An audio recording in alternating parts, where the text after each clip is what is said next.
Hi, ako si Jay. At ito ang kwento ko dito sa Canada. So yun nga, nakalipat na ulit ako. Di ba? Ilan na ang nalipatan ko, nakailang bahay na ako. 1, sa Kelowna, 2. Tapos dito sa Surrey, padalawa na ulit. So 4 na natarahan ko.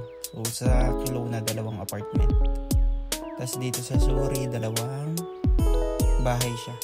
Bahay siya ng family din. Ayun, pinaparentahan nila yung mga kwarto. So ito yung bagong lalakaran ko. And syempre, kakapture natin ang video yan. Dahil syempre memories bring back. Diba? So 10 minutes walking siya dun sa bahay ko. Bahay mo yun? Hindi, sa bahay ni ate. Then paglabas ng eskinita may school na. And 70, 142. So baka may mga tropa tayo dyan. Wala kasi yung mga kasama mag-basketball dito eh. Pero dyan sa may school may nakita akong court. Pero naglalaro mga Indian. Pero maliman man makalaro ko din sila. Kaya ko din yung mga hey, how are you buddy? How are you? Kaya ko mapagsabayan sa mga yun. Kahit sino na nga makaharap ko eh, wala na akong pake, wala na akong hiya. Hindi na makasuusa talagang hiya dito pag nasa abroad ka eh. Kung ano nandyan, sige palag lang. Kaya nga may mga changes talaga na minsan maganda. Diba? Kagaya nito, hindi ko naman alam na makakahanap ako ng bagong trabaho talaga eh. Na from crew to food service supervisor dito sa Canada. Hindi ko talaga akalain makakukuha pa ako ng bagong LMIA. Akala ko talaga game over na. Shems. So, yun, pinalad lang.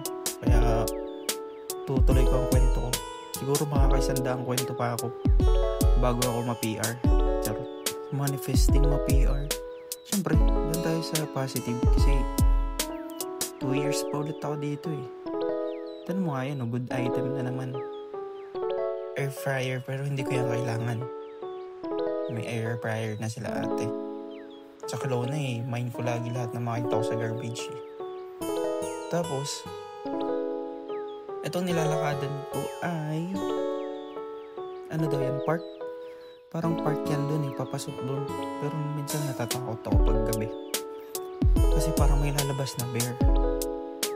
One time nga may bumabang lalaki sa sasakyan. Sabi sa akin, be careful daw. Meron daw bear na nag-roaming around. Sabing ganun. There's a bear roaming around. Ako naman, syempre, alas 10 na ng gabi. Nakabado ako, bukas ko 2 flashlight. Tapos, doon ako naglakad sa gitna ng kalsada. Tanga na, baka lakad yun. Kasi di ko alam kung tatakbo ko pag nakita ko eh. Pero sabi naman nila ate, wala naman daw history ng bear, ganyan. So baka pinagtripan lang ako nung lalaki. Bago pala yun. May mga kupal din pala dito. Well, okay lang din naman. Kupal din naman ako. So, ayan, malapit na ako sa bus stop. Ang ganda ng ang ganda talaga ang ambience ba pagka fall. Kaya syempre, bibidyohan ko talaga yan. Kita niyo naman sa mga post kong hilig kong picturean, videohan. Eh, dito na ako 70 Avenue. Ano yan? King George Street. Siyempre, push the button. Yeah. Push the button for your safety. Diba? So, mabilis lang naman mag-antay dito ng bus eh. 10 minutes lang. Kaya, kere boom lang. Ayun nga, medyo na-explore ko din ng konti ang Canada. Nakalabas ako sa Kelowna. Hindi kasi ako makagala kasi wala akong budget. Tsaka, magastos talaga yung paglalabas ka eh. Tapos, ayun na nga. Habang nag-aantay ako ng bus, tumawag yung jowa ko. Ayan o. And dito ay, syempre, dyan na yung bus. Nasabi ko nga sa inyo, mabilis lang ang bus dito. 3:21 bus. Ang daming bus. Minsan magkadugsong sila. 2 bus magkasunod. Sobrang accurate. Pag tinignan mo sa BC Transit, may bus talaga agad. Kaya di ka mag-worry din ng travel dito.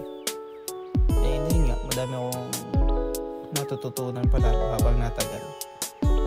Kasi sa Kelowna, naglalakad lang ako eh. 5 minutes.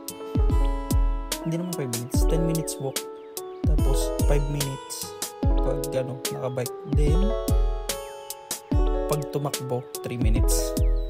So yun lang. Ako si Jay. At itong kwento ko dito sa Canada. Bye.